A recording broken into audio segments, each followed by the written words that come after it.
Good day everyone. I am Ainna Sibay from BSBA FM2 student. So for today's video, I will be sharing to all of you some short highlights and definition of chapter 18, the literary modernism in the 19th century and 20th century.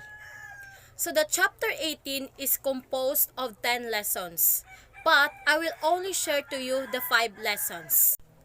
So the lesson 1 is the overview of literary modernism, authors, context, and style. So it is a literary movement that focuses on contemporary elements that occurred between World War I and World War II. The characteristics of modernist literature is commonly written in first-person perspective, focuses on the inner workings of the characters and their consciousness, themes of negative consequences of capitalism and machinery, themes of isolation and individualism, tones that center around the absolutely of society, formalism of language, and presence of symbolism. So the lesson 2 is the introduction to James Joyce's life and evolution style.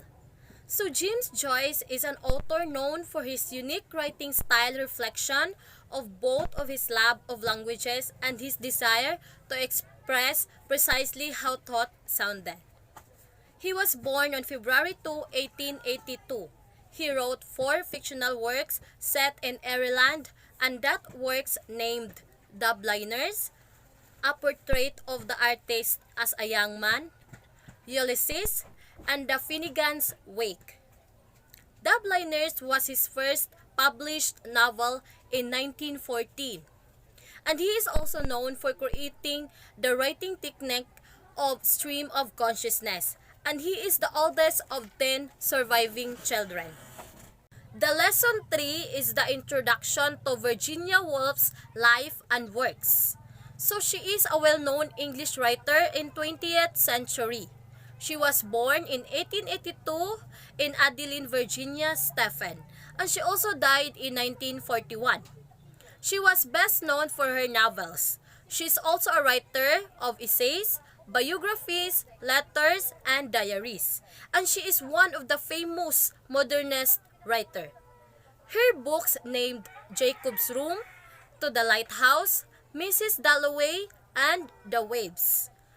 A Room of One's Own is her best-known non-fiction work. She used a stream of consciousness writing style, and she is made kind of famous recently for the release of the movies, which is The Hours, which also a book about her life and works. The lesson 4 is the introduction to Samuel Beckett's life, plays, and novels. He is a writer who is kind of on the latter end of modernism and right up into postmodernism. He was born in Ireland on 1906 on Friday the 30th, which is a Good Friday. He is most famous now for his plays, particularly Waiting for Godot in 1953. He actually started out writing prose. In 1930s, he publishes a few novels and publishes story and poetry collections. His important plays are Waiting for Godot, Endgame, and The Happy Days. His novels is Molloy, Malone Dice, and The Unamiable. So the lesson 5, which is the last lesson that I will be sharing to you, is Ulysses, the structure, style, and characters. So Ulysses is the novel by James Joyce that was published in 1922, but immediately banned and labeled as pornography. This novel is set in Dublin, Ireland, all in one day, June 16, 1904, and operates around the 3 main characters, which is Stephen Dedalus, Leopold Bloom, and his wife Molly.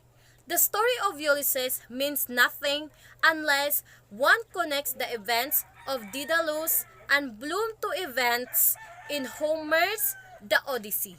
So that was the first 5 lessons in chapter 18. Thank you for listening.